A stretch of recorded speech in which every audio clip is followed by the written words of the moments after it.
ದೀರ್ಘವಾಗಿ ಉಸಿರಾಡಿ. ಆರಾಮವಾದ ಭಂಗಿಯಲ್ಲಿ ಕುಳಿತುಕೊಳ್ಳಿ.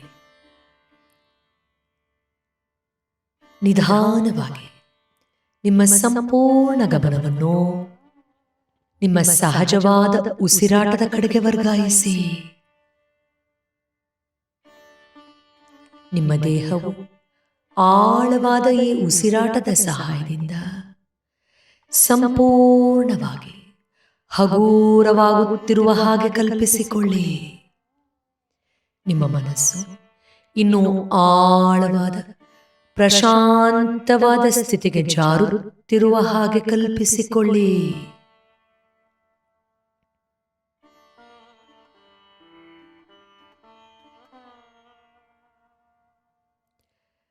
ಈ ಜಾಗೃತವಾದ ಸ್ಥಿತಿಯಲ್ಲಿ, ಸಂಪೂರ್ಣವಾದ ಅರಿವಿನಲ್ಲಿ, ಈ ಕ್ಷಣದಲ್ಲಿ, ಈ ಅಮೃತ ಗಳಿಗೆಯಲ್ಲಿ, ಈ ದಿವ್ಯವಾದ ಅನುಭವದಲ್ಲಿ ಭಾಗವಹಿಸುತ್ತಿರುವ ನಿಮ್ಮ ಒಳಮನಸ್ಸನ್ನು ನೀವೀಗ ಸಕ್ರಿಯವಾಗಿ ಈ ಕ್ಷಣದಲ್ಲಿ ಬೇಕಾಗಿರುವ ಸಮತೋಲನಕ್ಕೆ ಮತ್ತು ಶಕ್ತಿಯ ಸಾಮರಸ್ಯಕ್ಕೆ ಬಳಸಿಕೊಳ್ಳುತ್ತಿರುವ ಹಾಗೆ ಕಲ್ಪಿಸಿಕೊಳ್ಳುತ್ತಾ ಸ್ಪಷ್ಟವಾಗಿ ನಿಮ್ಮ ಎದುರು ನಿಮ್ಮ ಗುರಿಯನ್ನು ನೋಡುತ್ತಿರುವ ಹಾಗೆ ಭಾವಿಸಿ. ಇದು ಕೇವಲ ಕಲ್ಪನೆಯಲ್ಲ, ನಿಮ್ಮ ಆಸೆ ಮಾತ್ರವಲ್ಲ, ಇದು ಜೀವಂತವಾಗಿರುವ ನಿಮ್ಮ ಸತ್ಯ. ಇದು ನಿಮ್ಮದೇ ಅನಾವರಣ. ಇದು ನಿಮ್ಮ ಭಾವನೆ, ನಿಮ್ಮ ಬೆಳಕಿನ ಪ್ರತಿಬಿಂಬ. ಈ ಗುರಿಯು ನಿಮ್ಮ ಯಶಸ್ಸು, ನಿಮ್ಮ ಜವಾಬ್ದಾರಿ, ನಿಮ್ಮ ಉನ್ನತಿ ಮತ್ತು ನಿಮ್ಮ ಈ ಜನ್ಮದ ಪರಮೋದ್ದೇಶವನ್ನು ಪ್ರತ್ಯಕ್ಷವಾಗಿಯೋ ಪರೋಕ್ಷವಾಗಿಯೋ ಪ್ರತಿಬಿಂಬಿಸುತ್ತದೆ. ಯಾವುದೇ ರೀತಿ ವಿಮರ್ಶೆಯಿಲ್ಲದೆ ಈ ಗುರಿಯನ್ನು ಕೇವಲ ಆಳವಾಗಿ ಗಮನಿಸಿ. ಈಗ ನಿಧಾನವಾಗಿ ಈ ಗುರಿ ಮತ್ತು ನಿಮ್ಮ ನಡುವೆ ಇರುವ ಅಂತರವನ್ನು ಗಮನಿಸಿ. ಗಾಢವಾದ ಕತ್ತಲಿನಿಂದ ತುಂಬಿರುವ ವ್ಯಾಖ್ಯಾನಿಸಲಾಗದ ಈ ಅಂತರವು ಅಗೋಚರವಾದ ಭಯವನ್ನು ಪ್ರತಿಬಿಂಬಿಸುತ್ತಿದೆ. ಈ ಕತ್ತಲು ಅಪಾಯದ ಸಂಕೇತವಲ್ಲ, ಬದಲಾಗಿ ನಿಮ್ಮೊಳಗೆ ನಿಮ್ಮ ಗುರಿಗಳಿಗೆ ಸಂಬಂಧಿಸಿದ ಯಾವೆಲ್ಲ ಅಗೋಚರವಾದ ಭಯಗಳಿವೆ ಎಂಬುದನ್ನು ಸ್ಪಷ್ಟವಾಗಿ ಪ್ರತಿಬಿಂಬಿಸುತ್ತಿದೆ. ಜವಾಬ್ದಾರಿಯ ಭಯ, ಯಶಸ್ಸಿನ ಭಯ, ಹಣದ ಭಯ, ಗುರುತಿಸಲ್ಪಡುವ ಭಯ, ಹಳೆಯ ಸೀಮೆಗಳನ್ನು ಮೀರುವ ಭಯ.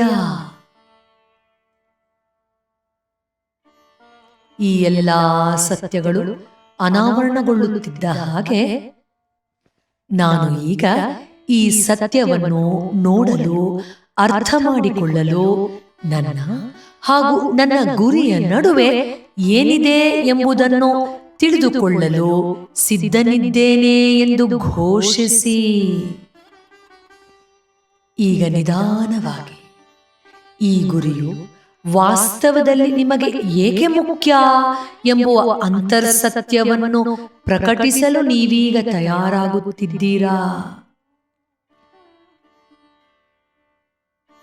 ಯಾವುದೇ ಒತ್ತಡವಿಲ್ಲದೆ, ದುರಾಸೆಯಿಲ್ಲದೆ, ಶಾಂತವಾಗಿ ನೀವೀಗ ಈ ಬೆಳವಣಿಗೆಯು ನಿಮ್ಮ ಇತರರ ಉದ್ಧಾರಕ್ಕಾಗಿ ಹೇಗೆ ಸಹಕರಿಸುತ್ತಿದೆ ಎಂಬುದನ್ನು ನೋಡಿ. ಈ ಆನಂದದ ಸ್ಥಿತಿಯಲ್ಲಿ ಗುರಿ ಸಾಧಿಸುವ ನನ್ನ ಪರಮೋದ್ದೇಶವು ನನ್ನ ಭಯಕ್ಕಿಂತ ಹೆಚ್ಚು ಶಕ್ತಿಶಾಲಿ ಎಂದು ಘೋಷಿಸುತ್ತ ಮತ್ತೊಮ್ಮೆ ನಿಧಾನವಾಗಿ ನಿಮ್ಮ ಅಂತರ್ಶಕ್ತಿಯಿಂದ ಜಾಗೃತವಾಗುತ್ತಿರುವ ಈ ವಿವಿಧ ಶಕ್ತಿಯ ಅನಾವರಣವನ್ನು ಹಂತ ಹಂತವಾಗಿ ಸಂಭ್ರಮಿಸಿ. ಸುರಕ್ಷತೆ. ಸುರಕ್ಷತೆಯ ಶಕ್ತಿಯು ನಿಮ್ಮನ್ನು ಆವರಿಸುತ್ತಿದ್ದ ಹಾಗೆ. ನಾನು ಸುರಕ್ಷಿತವಾಗಿದ್ದೇನೆ. ಸುರಕ್ಷತೆಯು ನನ್ನ ದೇಹವನ್ನು ಪ್ರವೇಶಿಸುತ್ತಿದೆ ಎಂದು ಈ ಸುಂದರವಾದ ಶಕ್ತಿಯನ್ನು ನಾವೆಲ್ಲರೂ ಈ ಸತ್ಸಂಗದಲ್ಲಿ ಅನುಭವಿಸುತ್ತಿದ್ದ ಹಾಗೆ. ಅರ್ಹತೆಯು ನಿಮ್ಮೊಳಗಿನಿಂದ ಅಮೋಘವಾದ ಶಕ್ತಿಯಾಗಿ ಉದ್ಭವಿಸುತ್ತಿದೆ. ನಾನು ಯಶಸ್ಸಿಗೆ ಅರ್ಹನಾಗಿದ್ದೇನೆ ಎಂದು ಘೋಷಿಸುತ್ತಾ ಹೃದಯದಲ್ಲಿ ಈ ಶಕ್ತಿಯು ನಮ್ಮೆಲ್ಲರಲ್ಲೂ ಹರಿಯುತ್ತಿರುವ ಹಾಗೆ ಕಲ್ಪಿಸಿಕೊಳ್ಳಿ. ಜವಾಬ್ದಾರಿ. ನಾನು ದೈವಿ ಕೃಪೆಯಿಂದ ಜವಾಬ್ದಾರಿಯನ್ನು ಹೊರಬಲ್ಲೆ ಎಂದು ಮತ್ತೊಮ್ಮೆ ಸ್ಪಷ್ಟವಾಗಿ ಘೋಷಿಸುತ್ತಾ ಈ ಶಕ್ತಿಯನ್ನು ಆಳವಾಗಿ ಅನುಭವಿಸಿ. ಹಣದ ಶಕ್ತಿ. ಹಣ ಮತ್ತು ಪ್ರಭಾವ ನನ್ನ ಸಮಗ್ರತೆಯನ್ನು ವರ್ಧಿಸುತ್ತಿದೆ ಎಂದು ಈ ಶಕ್ತಿಯು ನಿಮ್ಮೊಳಗೆ ಜಾಗೃತವಾಗುತ್ತಿರುವುದನ್ನು ಮತ್ತೊಮ್ಮೆ ಗಮನಿಸಿ. ಕತ್ತಲೆಯ ಆ ಜಾಗವೀಗ ಈ ಎಲ್ಲ ಶಕ್ತಿಗಳ ಬೆಳಕಿನಿಂದ ಪ್ರಕಾಶಮಾನವಾಗಿ ಹೊಳೆಯುತ್ತಿರುವುದನ್ನು ಆನಂದದಿಂದ ವೀಕ್ಷಿಸಿ. ಈ ಕತ್ತಲೆಯು ಯಾವುದೇ ಒತ್ತಡದಿಂದಲ್ಲ, ಅರಿವಿನಿಂದ, ಶಕ್ತಿಯ ಜಾಗೃತಿಯಿಂದ ಮಾಯವಾಗುತ್ತಿದೆ. ಈಗ ನೀವು ಗುರಿಯ ಕಡೆ ಸಾಗುವುದರ ಬದಲು ಗುರಿಯನ್ನೇ ನಿಮ್ಮ ಕಡೆಗೆ ಆಹ್ವಾನಿಸುತ್ತಿರುವುದನ್ನು ಚಿತ್ರೀಕರಿಸಿಕೊಳ್ಳಿ. ಹೀಗಿರುವಾಗ ನಿಮ್ಮ ಮತ್ತು ಗುರಿಯ ನಡುವೆ ಇರುವ ಅಂತರವು ಮಾಯವಾಗುತ್ತಿದೆ. ಈ ಗುರಿಯ ಶಕ್ತಿಯು ನಿಧಾನವಾಗಿ ನಿಮ್ಮೆಡೆಗೆ ಚಲಿಸಿ ನಿಮ್ಮ ಹೃದಯ ಕೇಂದ್ರವನ್ನು ತಲುಪುತ್ತಿರುವುದನ್ನು ಸ್ಪಷ್ಟವಾಗಿ ಅಂತರ್ಕಣ್ಣಿನಿಂದ ನೋಡಿ.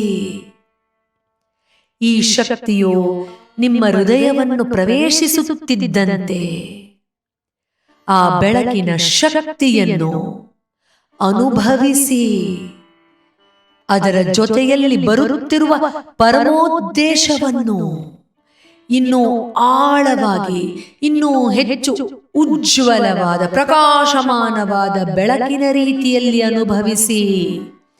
ನನ್ನ ಗುರಿ ನನ್ನ ಹೃದಯದಲ್ಲಿದೆ ಎಂದು ಹೇಳುತ್ತಾ ಈ ಗುರಿಯು ನನ್ನ ಜೀವನದ ಪರಮೋದ್ದೇಶದ ಜೊತೆಯಲ್ಲಿ ಒಂದಾಗಿದೆ ಎಂದು ಅನುಭವಿಸುತ್ತಾ ಇದರ ಬೆಳಕು ನಿಮ್ಮ ನರನಾಡಿಗಳಲ್ಲಿ ಶಕ್ತಿಯ ರೀತಿ ನಿಮ್ಮ ಪ್ರತಿ ಉಸಿರಿನಲ್ಲಿ ಹರಿಯುತ್ತಿರುವ ಹಾಗೆ ಭಾವಿಸಿ ದೀರ್ಘವಾಗಿ ಉಸಿರಾಡಿ. ನಿಮ್ಮ ಈ ಜನ್ಮದ ಪರಮೋದ್ದೇಶವು ಈಗ ಈ ಗುರಿಯ ಮೂಲಕ ಮೊಳಗೊಂದಾಗಿರುವುದನ್ನು ನೋಡುತ್ತಾ, ಸಂಭ್ರಮಿಸುತ್ತಾ, ಆನಂದಿಸುತ್ತಾ ಈ ಸಮಾಗಮವನ್ನು, ಈ ಸಮತೋಲನವನ್ನು, ಈ ಮಿಲನವನ್ನು ಆನಂದದಿಂದ ಇನ್ನೂ ಹೆಚ್ಚು ಆಳವಾಗಿ ಅನುಭವಿಸಿ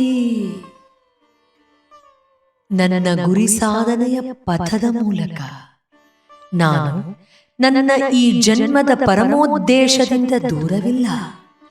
ನಾನು ಅದೇ ಆಗಿ ಬದುಕುತ್ತಿದ್ದೇನೆ ಎಂದು ಅರ್ಥ ಮಾಡಿಕೊಳ್ಳುತ್ತಾ ನಿಧಾನವಾಗಿ ನೀವಿಚ್ಛಿಸಿದಾಗ ಆನಂದದಿಂದ ಈ ಸುಂದರವಾದ ಅನುಭವದಿಂದ, ಧ್ಯಾನ ಕ್ರಿಯೆಯಿಂದ ನಿಧಾನವಾಗಿ ಹೊರಬನ್ನಿ.